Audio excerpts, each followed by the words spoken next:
할머니 할아버지들 자식 걱정해서 자식들한테 잔소리한들 자식들이 귀담아 듣습니까? 챙겨나면 귀담아 들어야 안 들어요? 뭐 한다 그래? 노망 떤다 그러지. 우리 엄마 아는 것도 없고 무식한데 웬 챙겨를 이렇게 하느냐고 엄마나 잘하라고 그러고 구박하죠. 그러니까 지금 우리 할머니 할아버지들도 자식 걱정할 때가 아니야. 이제는 누구 걱정해? 내 남은 여생을 어떻게 의미 있고 행복하게 지낼 것이냐, 그거 하나. 나 자식한테 부담 안 주고 내 속 썩이는 거, 나 하나 속 안 썩이고 나 혼자 행복하게 사는 게 진짜 그 좋은 거예요. 자식들에게 사업 자금이다, 결혼 자금이다, 이렇게 다 해주는 것이 당연한 걸까요?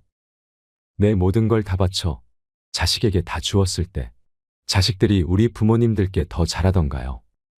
그저 사랑으로 밀어주고 끌어주면 되는 줄 알고 해온 것들 때문에 비참한 노후를 보낼 수 있습니다. 이렇게 다 퍼주고 자식에게 기대감을 갖는다면 나중에 자신만 큰 상처를 받을 수 있습니다. 사람은 빨리 배신하는 자와 늦게 배신하는 자가 있을 뿐이라는 말이 있습니다. 자식도 그 예외가 아닙니다. 자식을 지원해 주는 것은 당연한 것이 아닙니다. 이 모든 것을 당연하다고 여겼다면 지금 당장 그 생각들을 버리셔야 합니다. 자식에게 금전적으로 지원해 주지 마세요. 아니, 평소부터 애초에 돈이 없다고 말하시는 편이 낫습니다. 철저하게 자신의 재산을 숨기세요. 이왕이면 자식이 어릴 때부터 숨기는 것이 좋습니다. 이미 말을 했다면 이건 내 노후자금이니 내 노후자금은 넘볼 생각하지 말라고 솔직하게 얘기하세요. 어릴 때부터 아들아 너는 이 집을 물려줄게, 딸아 너는 내가 가진 주식을 물려줄게와 같은 구두 약속도 절대 하지 말아야 합니다. 그러면 자식들은 그 말을 철석같이 믿고 열심히 살지 않다가 나중에 부모가 말을 바꾸기라도 한다면 부모를 원망하게 될 수도 있습니다. 재산을 알려주면 어쩔 수 없이 아무리 효자 효녀여도 그 돈을 의식하지 않을 수 없게 됩니다. 마치 그 돈이 이미 자기 거인 듯. 뭔가 돈이 필요한 일이 있을 때 부모가 지원을 안 해주면 부모에게 서운하게 되는 것입니다. 모르는 게 약이라는 말이 있듯이 차라리 모르게 해야 합니다. 부모는 이미 자식이 자신의 재산이 얼마인지 알고 있는 이상 자식이 무언가를 하겠다고 했을 때 금전적인 지원을 안 해주기가 힘든 상황이 생길 수 있습니다. 행여 자식이 서운해할까 또 돈을 지원해주고 이런 악순환에 빠지다 결국 자식에게 내 노후자금까지 갖다 바치는 상황에 놓이게 되는 것입니다. 이렇게 부모가 이것저것 해주다 보면 절대 한 번으로 안 끝나고 계속되게 됩니다. 또한 그렇게 어려서부터 받는 것에만 익숙해진 자녀들은 부모에게 계속 받으며 살려고 할 것입니다. 부모에게 손 벌리는 것이 가장 쉽고 편한 게 되어 버렸기 때문입니다. 황창현 신부님께서는 우리나라 부모들이 잘못하고 있다고 합니다. 자식을 잘못 키우고 있다고 합니다. 너무 맹목적인 사랑을 하면서 그게 교육인 줄 잘못 알고 있다고 하지요. 자식이 인생을 살아가면서 힘든 것도 배우고 즐거운 것도 배우고 보람도 느껴야 되는데 공부만 잘하면 돼, 공부만 잘하면 돼 하면서 잘하다 보니 자기만 알고 잘한 놈이 된다고 합니다. 이렇게 이기적으로 잘한 놈이 이타적으로 살 확률은 아주 적습니다. 황창현 신부님의 행복 특강을 통해 자식을 망치는 부모가 되지 않으려면 어떻게 해야 하는지, 혼자서도 행복하게 잘 살려면 어떻게 해야 하는지를 생각해보는 시간이 되시길 바랍니다. 영상이 마음에 드신다면 구독과 좋아요 부탁드리겠습니다. 그리고 내 곁에 소중한 이들에게 이 영상을 공유해주세요. 제가 비산동에서 보좌 신부할 때 고해성사 들어보면 맨 자식 욕하는 할머니들 천지였어요. 맨. 우리나라가 자식에게 이 사교육비로 쏟아붓는 돈이 세계 1등입니다. OECD 국가, 경제개발협력기구 국가 중에 1등이에요. 1등. 올해도 자식한테만 사교육비가 얼마 들어가? 20조 원을 쏟아넣었어요. 공교육비 말고 학교 가는 학비, 책값 이런 거 말고 학원 보내고 과외시키는 것만 20조 원을 쏟아놓은 거예요. 정신 나간 거죠. 이렇게 있는 돈 없는 돈 쏟아서 자식한테 쏟아붓는데 늙은 부모 안 찾아가기로 세계에서 1등이 어디예요? OECD 국가 중에 우리나라가 1등이에요.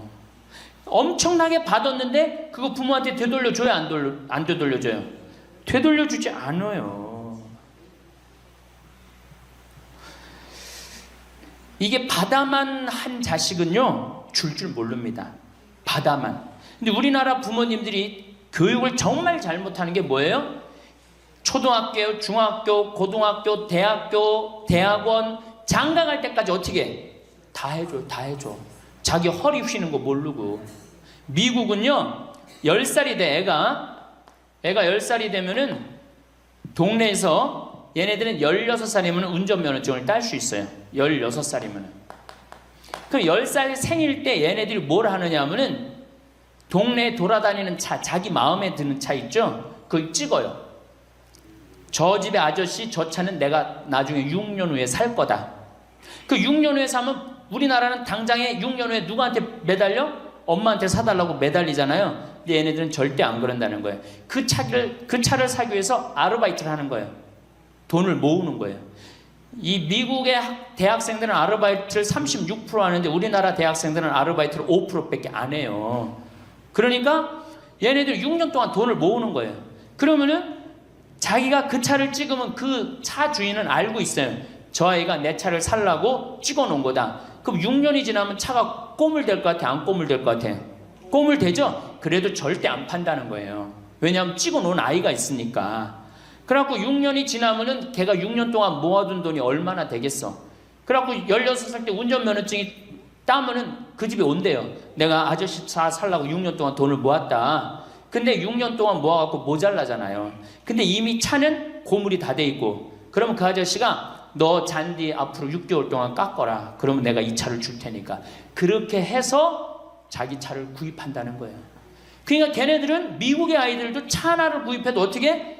아무리 부잣집 아이들 때더라도 다 자기가 아르바이트해서 하는 거예요. 그 16살만 되면 독립한다고 생각을 해요. 차 자기가 구입하죠. 집도 자기가 구입합니다. 결혼해서 살 집도 자기가 돈 벌어서 다 해요. 그리고 여자를 데리고 오지 우리나라처럼 일단 여자 데리고 오면 부모님이 집 얻어주는 이 기가 막힌 거죠. 여러분들 우리나라 60대 되신 부모님이 자식 뒷바라지 책임져주는 비율이 83%예요. 그러니까 대부분의 할머니 할아버지들이 60이 돼도 누구 뒷바라지 해주느냐고 허리가 휘어? 자식들 뒷바라지 안 하고 허리가 쉬는 거예요. 우리 집에 캐나다 원어민 선생님, 수원에 있는 중학교 영어 원어민 선생님이 일주일 동안 우리 집에 와서 농사를 배웠어요. 그런데 이름이 디아나라고 그러는 여선생님인데 내가 그 친구랑 이렇게 얘기를 하는데 한국에 오니까 너무너무 이상하대요. 뭐가 이상하냐고 그러니까 애들이 학원 다니는 것도 이상하지만은 고등학교, 대학교 결혼할 때까지 부모가 돈 다 대주는 게 이상하다는 거예요. 자기네 캐나다가 우리나라보다 훨씬 잘 살아요. 자기네 나라는 고등학교 졸업하면은 부모님 이제까지 키운 거 고생했다. 그리고 그 다음에 다 자기네들 알아서 독립한대요. 부모님 그동안 하드워크 열심히 일했다 이거예요. 근데 그 늙은 부모님한테 붙어갖고 부모님 괴롭히면 안 된다 이거죠. 근데 우리나라는 그런 생각 해요 안 해요? 마지막까지 다 뺏어 먹는 거지. 그리고 이제 늙으면은 귀찮다고 내다버리고. 제가 평택에 있을 때 정말로 그 신문에도 보도가 꽤 됐던 거예요. 그 안양에서 사글세 집을 하나 얻은 거예요, 사람들이. 그래갖고 미리 짐부터 붙인다고 그랬는데 짐이 하나 왔어. 큰 짐이 왔는데 짐을 짐이 왔는데 뭐 사람도 없고 그러는데 그 짐 안에서 이상한 소리가 나갖고 열어보니까 할머니를 그 안에다 넣고 붙인 거예요. 할머니를. 그래갖고 아니 도대체 어떻게 된 거냐? 자식이 누구냐? 이름을 밝히질 않는 거예요. 자기 아들이 공무원이거든. 그러니까 밝히지 않는 거. 자, 그거 자식 생각한다고. 그거는 여러분들 자식 교육이 아니에요. 그런 자식 살아서 뭐 할 건데. 그런 자식 키워서 뭐 할 건데. 그러니까 우리나라는 이게 자식한테 너무 맹목적인 사랑을 하면서 그게 교육인 줄 알고 있는 거예요. 자기가 인생을 살아가면서 힘든 것도 배우고 즐거운 것도 배우고 보람도 느껴야 되는데 너는 뭐만 잘하면 돼? 공부만 잘하면 돼. 공부만 잘하면 돼. 그러니까 자기만 알고 자란 놈이죠. 그러니까 이기적으로 자란 놈이 이타적으로 살 것 같아요? 절대 못 삽니다. 우리 어렸을 때는 어머니가 부침개를 했어. 그럼 어떻게 해요? 이 집에도 갖다 줘라, 저 집에도 갖다 줘라. 그러면서 동네 돌아다니면서 이 갖다 주는 재미, 그러면서 나누는 것도 배우잖아요. 요즘 애들이 그런 애들이 어디 있어요? 아파트 문 닫으면 끝인데. 그렇게 자라는 애들이 남을 생각할 것 같아요? 어떻게 해서든지 4배만 채우면 되는 걸로 자란지. 저는 요즘 텔레비전에서 우리나라 지금 정책 결정할 때 너무 답답한 결정들이 굉장히 많이 나와요. 어떻게 저런 결정을 할까? 국민들 생각을 하는 걸까? 안 하는 걸까? 그런데 그 결정하는 애들이 다 누구야? 초등학교 때 공부 잘하고 중학교, 중고등학교 공부 1, 2등 하고 서울대학 가고 행정고시, 외무고시 이런 거 다 합격한 애들이 결정한 거예요. 자기만 알고 잘한 애가 결정하는 거예요. 내가 하버드대나 몇몇 대학에 들어가는 그 활동 그것도 써준 적이 있는데 그 들어가는 애들, 걔네들은 뭘 제일 중요하게 여겨요? 봉사활동. 사회봉사활동을 얼마나 잘했느냐. 그러니까 1년, 2년 세계로 돌아다니면서 봉사활동 하는 거예요. 근데 우리는 봉사활동도 다 어떻게? 다 거짓말로 꾸며갖고 들어가는 거예요. 예. 여기 그렇게 써달라고 오는 사람들도 많아요. 예. 그리고 봉사활동 오겠다고 그러고도 약속 어기는 사람들도 많아요. 정말로 그렇게 해갖고 자식을 키우면은 뭐 할 건데요? 83%가 60세에 책임을 지는데 70세에 돼갖고는 몇 퍼센트가 책임지느냐 하면은 64%가 자식을 책임져요. 70이 됐는데도. 그런데 일본은 9%, 70이 돼갖고 자식 책임지는 부모는 9%예요. 홍콩이 11%. 그러니까 우리나라 50% 할머니 할아버지들은 늙어 죽을 때까지 누구한테 뒷바라지하다 죽어요? 자식 뒷바라지하다 죽어는 이걸 문서 없는 노비라고 그래요. 문서 없는 노비야. 완전히 죽을 때까지 노예야, 노예. 그러니까 그렇게 하시면은 안 됩니다. 이제 여러분들 인생을 사셔야 돼. 자, 효도가 사라진 시대예요. 이제는 부모가 애절해야지 효도를 하지. 부모가 내가 부모가 없으면 내가 정말로 이게 안 되겠구나 이래야 되는데 지금 내가 50, 60이 됐는데도 부모가 살아있어 안 살아있어요? 50, 60이 돼도 부모가 살아있어요. 내 몸 하나 건사하기 힘든데 누구까지 책임져? 80, 90된 어제 성당에서 교육을 받으러 왔는데 자기 부모 살아있는 분 손들어 보니까 많더라고요. 몇 살이냐니까 100살이래. 100살. 그래갖고 자식들이 어떻게 됐냐고 그러니까 자식들이 먼저 죽었대요. 너무 오래 살으니까 자식 앞세우는 할머니들도 굉장히 많아요. 100살. 100살이래요. 요즘 90 넘는 거는 아주 쉬운 일이에요. 웬만해야지 효도할 거 아니야. 먼저 죽는데, 모시다가 먼저 죽는데. 조선시대만 하더라도 부모님을 그저 10년만 정성스럽게 모시면 부모님이 알아서 돌아가 주셨어요. 알아서 돌아가 주셨어요. 그런데 요즘 부모님들은 20년을 모셔도 30년을 모셔도 돌아갈 생각을 안 하는 거예요. 100살을 산다면 거의 50년을 모셔야 되는 거예요. 그러니까 자식들이 부모 모시다 지치는 거예요. 자식들이 부모 모시다 지치는 거예요. 김병에 효자 없다는 말뿐만 아니라 오래 사시는 늙은 부모님한테도 효자 없게 되어 있습니다. 생각해 보십시오. 내 나이가 70이 다 됐는데도 내 몸 하나 건사하기도 힘든데 100살 된 부모님 모시는 거 쉬운 일이 아닌 거예요. 제일 좋은 건 뭐예요? 내가 늙어 죽을 때까지 자식한테 의지하지 않고 살다가 돌아가실 때는 꼴까닥 죽어버리는 거야. 돌아가실 때는. 그러니까 지금 자식하고 같이 붙어서 산다 이런 생각 꿈도 꾸지 마시고 그냥 나 혼자 살다가 어떻게 죽을 때 꼴까닥 죽으면 되는 거. 죽을 때 신부님 그래도 자식이 내 임종은 봐야 되지 않느냐. 임종은요 부모님 조선시대에 또 그 전에 한 평균 연령 37세 40세 때 자기 부모님 돌아가시는 거 못 보면 한이 됐어요. 그렇죠? 근데 지금 임종 볼 필요 없어요. 볼 만큼 봤어. 아주 지겹게 봤어. 뭐 임종까지 봐요. 그냥 주무시다가 꼴까닥 돌아가시는 게 제일 좋으신 거예요. 이 꼴까닥 돌아가시는 방법은 내가 이제 세 번째, 네 번째 시간에 알려드리도록 하겠습니다. 신부님, 어떻게 꼴가닥 돌아가는 방법이 있습니까? 방법이 있어요. 꼴가닥 죽는 방법이 있어요. 우리 옛날에 뭐라 그래? 요즘 뭐라 그래? 9988이라고 그러죠? 99세까지 팔팔하게 살아라. 이 방법이 있어요. 이건 제가 이제 말씀을 드릴 거예요. 환갑, 진갑 다 찾아 먹네. 그러면 진짜 오래 살았다는 얘기죠. 환갑은 몇 살 때 환갑 잔치를 해요? 60에 하죠. 그 다음에 진갑은 61.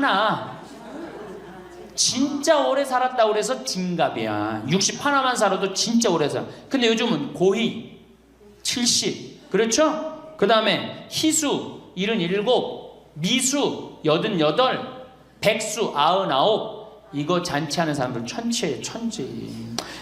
자식 하나 대학 졸업시키는데 드는 돈이 약 3억 정도 들어가요. 3억. 내 자식 둘을 졸업시켰다. 그럼 얼마가 들어가? 6억이 들어가. 6억. 셋을 졸업시켰다. 9억이 들어가. 9억. 그럼 늙어서 내가 정말로 풍요롭게 쓰는데 돈이 얼마 정도면 필요하냐면 5억에서 10억 정도예요. 그러니까 내가 자식 대학만 안 보내면 어떻게? 내가 풍요롭게 쓸 수 있는 거예요. 저 뒤에 계신 젊은 분들 대학 보낼 생각하지 마세요.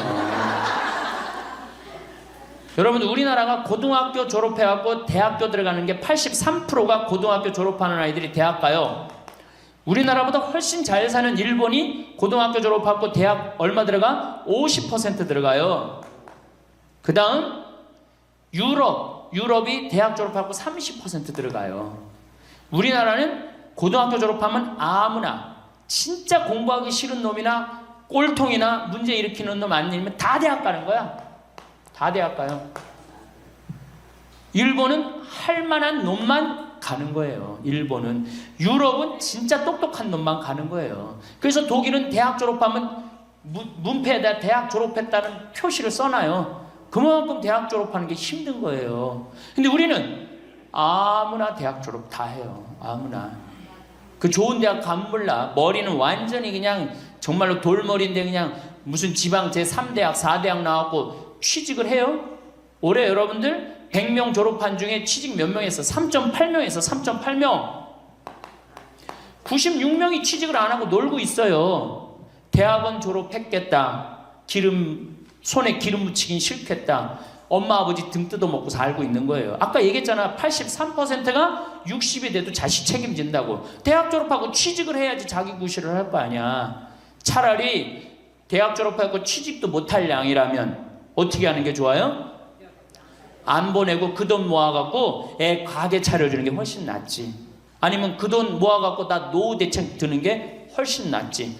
우리나라의 대학을 때려 부시지 않으면 경쟁력이 없어요. 때려 부셔야 돼요. 유럽보다 대학이 10배가 많아. 10배가. 유럽보다 대학이. 근데 그 대학이 경쟁력이 있느냐?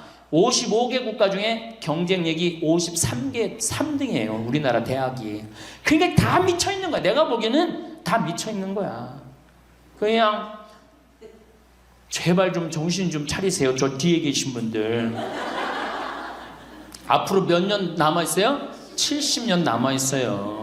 있는 돈 없는 돈 자식한테 쏟아낼 게 아니에요. 우리 할머니 할아버지들 자식 걱정해서 자식들한테 잔소리한들 자식들이 귀담아 듣습니까? 챙겨나면 귀담아 들어야 안 들어요? 뭐 한다고 그래? 노망 떤다 그러지. 우리 엄마 아는 것도 없고 무식한데 웬 챙겨를 이렇게 하느냐고 엄마나 잘하라고 그러고 구박하죠. 그러니까 지금 우리 할머니 할아버지들도 자식 걱정할 때가 아니야. 이제는 누구 걱정해? 내 남은 여생을 어떻게 의미 있고 행복하게 지낼 것이냐. 그거 하나. 나 자식한테 부담 안 주고 내 속 썩이는 거, 나 속 안 썩이고 나 혼자 행복하게 사는 게 진짜 그 좋은 거예요. 제가 외국 여행 다녀보니까 선진국에서 돈 쓰는 사람들은 다 할머니 할아버지들이에요. 백화점에서 양장 사 입고 양복 사 입는 분들 다 누구야? 할머니 할아버지들이에요. 내가 뭐 프랑스 파리 쌍젤리제 거리, 그 다음에 이탈리아 나보나 광장 이런 데 다 다녀보잖아요. 밤에 누구만 돌아다녀요? 할머니 할아버지들만 돌아다녀요. 거기서 다 팔짱 끼고 나와서 와인 마시고 맥주 한 잔 마시고 그리고 들어가세요. 우리나라 명동 밤거리에 누구만 돌아다녀요? 젊은 애들만 돌아다니죠? 할머니는 그 시간에 뭐해? 뒷방에 쥐처럼 웅크리고 있는 거예요. 정말로. 그래갖고 명동에 나가면 할머니들, 할아버지도 구경할 수 없는데 탑골 공원에 가보면 할머니들이 거기서 뭐하고 비둘기하고 놀고 있잖아. 놀아주는 사람도 없으니까 비둘기하고 놀아주고 있는 거예요. 제발 그러지 마시고 가지고 있는 거 쓰고 돌아가세요. 쓰고. 그리고 제발 다니세요. 그리고 우리 할머니들 지금 오늘 1박 2일 이렇게 나와주는 거 이거 며느리한테 굉장히 좋은 거예요. 나 며느리랑 산다 한번 손 들어봐. 며느리랑 사는. 며느리랑 사는 분은 가능한 한 집에서 자꾸 나가주는 게 좋은 거예요. 하루라도 집을 비워주는 게 며느리가 좋은. 생각해봐. 30년 40년 시어머니하고 같이 산다고 생각을 해봐요. 아침부터 저녁까지 그냥 얼굴 마주보고 산다고 생각해봐. 얼마나 힘들어. 귀 있을 때마다 뭐 해주는 게 좋아? 나가주는 게 좋은 거예요. 그러니까 가능한 한 나가 돌아다니고, 예? 아침에 해 뜨면 집에 나와갖고 해 지면 집에 이제 들어가는 거, 그게 좋은 거예요. 그래갖고 청승맞게 탑골공원 그런 데 가면 안 되고 이런 데 그냥 노인대학. 우리 천주교가 진짜 잘하는 게 뭔지 아세요? 노인대학이에요. 노인대학. 이거 정말로 천주교 진짜 잘하는 것 중에 하나예요. 우리나라 경제가 왜 안 돌아가는 줄 아세요? 할머니 할아버지들이 돈을 안 써서 경제가 안 돌아가는 거예요. 할머니 할아버지들이 돈을 안 써서 경제가 안 돌아가는 거 생각을 해봐. 옛날에는 할머니 할아버지들이 조금밖에 없었잖아요. 쓰면 얼마나 써, 이 할머니 할아버지들이. 애들이 돈 썼잖아요. 근데 지금은 어때? 이렇단 말이야. 이 500만 명이 돈을 안 쓴단 말이야. 돈을 왜 안 써? 돈을 왜 안 쓰냐면은 내가 가지고 있는 집 이거 누구한테 물려주려고 안 쓰는 거야? 자식한테 물려주려고 안 쓰는 거야. 이거 은행에다 맡기고 이거 쓰면은 우리나라 경제 돌아갈 것 같아? 안 돌아갈 것 같아요? 팍팍 돌아갑니다. 팍팍. 할머니들이 여행도 많이 다니고 옷도 많이 사고 맛있는 것도 많이 사고 사 먹고 그러면 경제 팍팍 돌아가. 아 근데 이 500만 명이 돈을 깔고 뒷방에 딱 그냥 눌러 앉아서 안 쓰네. 그러니까 경제가 안 돌아가는 거예요. 다 쓰시다가 돌아가실 때 통장에 500만 원만 남겨놓고 돌아가세요. 500만 원만 통장에 다 쓰다가 신부님 500만 원으로 무슨 장례를 합니까? 부주금 들어오잖아. 부주금.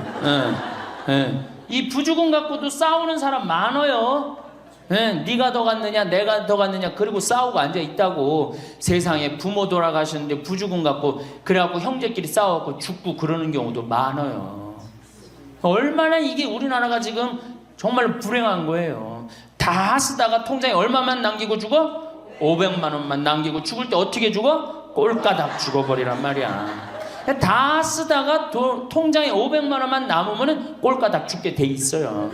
근데 안 쓰고 뒷방에 들어 앉으면 10년 20년 벽에 똥치라고 사는 거예요. 저는 우리 형제들한테 이미 공표했어요. 어머니가 돌아가시든지 아버지가 돌아가시든지 부주금 들어오면 형제들이 한 푼도 손 못 댄다. 그거 내가 다 가지고 과원이나 양론에 집 한 채 져준다. 어머니 이름이나 아버지 이름으로. 얼마나 멋있어. 그렇게 멋있게 살다가 가야 되지 않아요? 이건 죽으나 사나 내 자식밖에 모르고 사니 이게 얼마나 나라가 빡빡하고 답답해요. 우리나라 그냥 다른 빌 게이츠 240억 달러를 사회에 기증해놨잖아요. 우리나라는 어떻게 한 푼이라도 더 자식한테 재산, 돈 많은 사람들이 재산 자식한테 더 준다고 편법 쓰고 불법 쓰고. 정말 얼마나 답답해요. 우리 할머니들은 다 쓰다가 통장에 500만 원만 남기고 죽든지, 만약에 죽으려고 그랬는데도 아직도 돈이 남았다 그러면은 본당 신부한테 갖다 줘. 네? 여러분들 한신민한테 갖다 주란 말이야.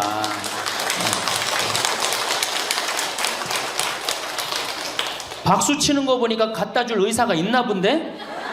네? 제발 자식한테 주는 게 절대 훌륭하게 사는 게 아니에요. 자식들은 지가 알아서 살고 나는 마지막에 이제 하느님한테 빌려 썼으니 하느님의 영광을 위해서 가난하고 어려운 이웃을 위해서 희사하고 가는 거예요. 그렇게 살아야지 우리나라가 복지국가가 되고 선진국가가 되는 거예요. 부자 부모가 돌아가면은 국가 재산의 반은, 본인의 재산의 반은 국가가 갖고 와. 써보지도 못하고. 나머지 반은 네가 더 갖느냐 내가 더 갖느냐 형제끼리 싸워갖고 원수가 돼갖고 서로 만나지도 않아요. 네, 만나지도 않아요. 근데 가난한 집 부모가 돌아가면은 이제 우리 부모 돌아갔으니까 우리밖에 안 남았다. 서로 나눠 가질 것도 없으니까 싸우지도 않고 어떻게 우애가 더 좋아진단 말이에요. 그걸 누가 만들어? 여러분들이 결정하는 거예요. 지금 아까 물어보니까 뭐 4억 5억 아파트 한 채에 뭐 4억 5억 야, 그 돈 남겨놓으면 자식이 좋아할 것 같아요? 서로 원수됩니다. 원수돼요. 그러니까 다 쓰다 돌아가세요. 냉면 먹고 싶으면 큰아들이 사줄래나 둘째 아들이 사줄래나 막내딸이 사줄래나 여름 내내 기다렸는데 한 놈도 와서 안 사줘. 그 억울해 안 억울해? 아니 냉면이 얼마나 한다고 5,000원이면 사 먹잖아요. 그럼 내 돈 주고 내가 가서 사 먹으면 되는 거를 큰아들이 사줄래나 둘째 아들이 사줄래나 막내딸이 사줄래나 그걸 기다려. 그렇게 청승을 떨고 살아요. 내가 가서 내가 사 먹으면 되는 걸. 근데 평생 나를 위해서 써봤어 안 써봤어? 이젠 써보세요. 나를 위해서 쓰는 연습을 하세요. 그래야지 나라 경제가 돌아가는 거예요. 나무는 뿌리가 썩으면은 나무는 튼튼하지 못해요. 열매는 맺을 수가 없어요. 근데 우리나라는 지금 뿌리 썩어요 안 썩어요? 노인이라는 뿌리, 부모라는 뿌리가 썩잖아요. 그러니까 나무가 튼튼하겠어요? 열매가 튼튼하겠어요? 이 열매들 내가 보기에는 요즘 중고등학교 젊은 애들 다 썩었다고 표현하면 좀 과할지 모르지만 내가 보기엔 96%는 대학까지 졸업하고도 놀고 앉아 있어요. 그러니까 제발 여러분들 그렇게 하지 마시고 그렇게 할 양이라면 차라리 내가 남은 인생 이제까지 자식 고생시켰고 자식 공부 안 하냐고 고생했죠. 그렇죠? 그 다음에 노동해내냐고 고생했지. 이제 65세 넘어서 인생이 휴가 기간 아니야. 휴가라면 휴가를 멋있게 쓰다가 죽어야 될 거 아니에요. 이제 우리 할머니 할아버지는 휴가 아니야 지금? 휴가죠? 휴가라 오늘 여기 1박 2일 동안 온 거 아니에요 여기 지금? 그렇죠? 근사하게 살다가 멋있게 살다가 죽을 때는 통장에 500만 원 남겨놓고 죽을 때는 어떻게? 꼴가당. 감사합니다. 황창현 신부님의 강의가 어떠셨나요? 영상을 보신 분들 중에는 나는 이렇게까지 해줬는데 자식들은 왜 내가 해준 만큼 해주지 않지라고 생각하며 자식과의 관계가 파탄에 이른 부모님들도 있을 것입니다. 물론 이것을 자식 탓으로만 보기는 어렵습니다. 요즘 강남 아파트들 중에서 빚 없이 산 집이 없다고 합니다. 전세집을 구하러 다니다 보면 그렇다고 하는데요. 그 이유가 예전에 무리한 대출로 집을 산 사람들이 있어서이기도 하지만 돈 많은 할아버지 할머니들이 집을 두어 채 사두시고 자식들에게 하나씩 물려주려다 생긴 일이라고 합니다. 하지만 이렇게 할 경우 세금이 문제가 되기에 작년쯤 하나 두 개 정도는 증여를 많이 하셨다고 합니다. 그렇게 자식들 이름으로 넘겨주니 자식들이 다니던 회사를 관두고 다른 사업한다고 증여받은 집을 대상으로 담보대출을 받았답니다. 이외에도 아버지 공무원 연금으로 빚잔치한 아들 이야기가 있습니다.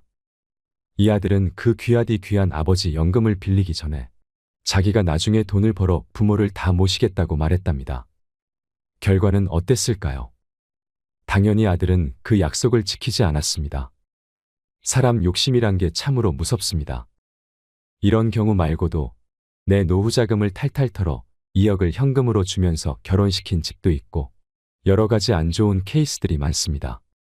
부모야 자식을 생각하는 마음에 그리고 자식이 좀 더 쉽고 편하게 살라는 마음으로 그러시겠지만 그런 좋은 마음이 오히려 자식에게는 독이 될 수도 있습니다.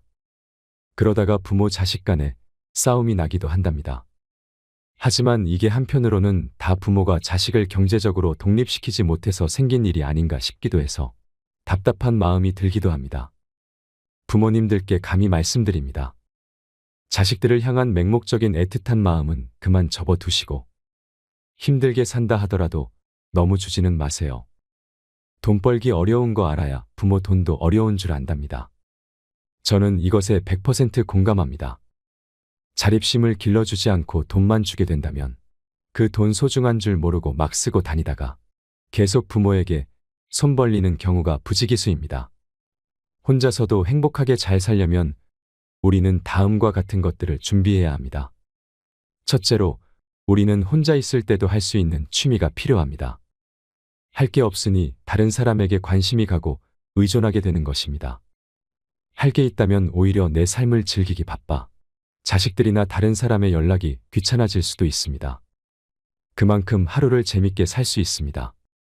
만약 자식들이 아니라 이런 취미 생활을 같이 할 수 있는 친구들이 있다면 더 만족한 삶을 살 수 있습니다. 둘째는 경제력입니다. 돈이 없다면 이런 취미를 만드는 것도 힘들어지게 되고 뭘 하려고 해도 할 수 있는 것이 없어지기 때문에 경제력은 굉장히 중요한 요소 중 하나입니다. 이러한 이유 때문에 더더욱 내 재산을 다 퍼주며 자식에게 지원을 해주지 않는 것이 현명합니다. 사실 나이가 들수록 돈을 벌기가 힘들어질 수도 있습니다. 그렇기 때문에 한 살이라도 젊을 때 모은 돈들을 자식에게 주지 말고 잘 아껴가며 생활하는 것도 중요합니다. 세 번째는 건강입니다. 건강하지 않다면 사는 것이 서러워집니다. 건강은 노후에는 필수적인 요소이며 앞으로도 많이 강조를 드리려고 합니다. 건강해야 취미도 만들고 하고 싶은 것을 할 수 있습니다. 건강은 아무리 강조해도 지나침이 없습니다. 우리 부모님들 아무리 힘든 일이 있더라도 꼭 건강만큼은 챙기셨으면 좋겠습니다. 오늘은 자식에게 기대지 않고 노후에 행복하게 지내는 법에 대해 이야기를 드렸습니다. 부모님들은 내가 낳은 자식은 절대 배신 안 할 거라고 하지만 이렇게 자식에게 내 인생이 좌지우지되게 놔두는 것보다 내가 혼자서도 잘 사는 방법들을 조금씩 연습해 보면 어떨까요? 이상으로 책틀맨이었습니다. 지혜를 쌓는 당신의 오늘이 아름답습니다. 더 좋은 영상으로 찾아뵙겠습니다.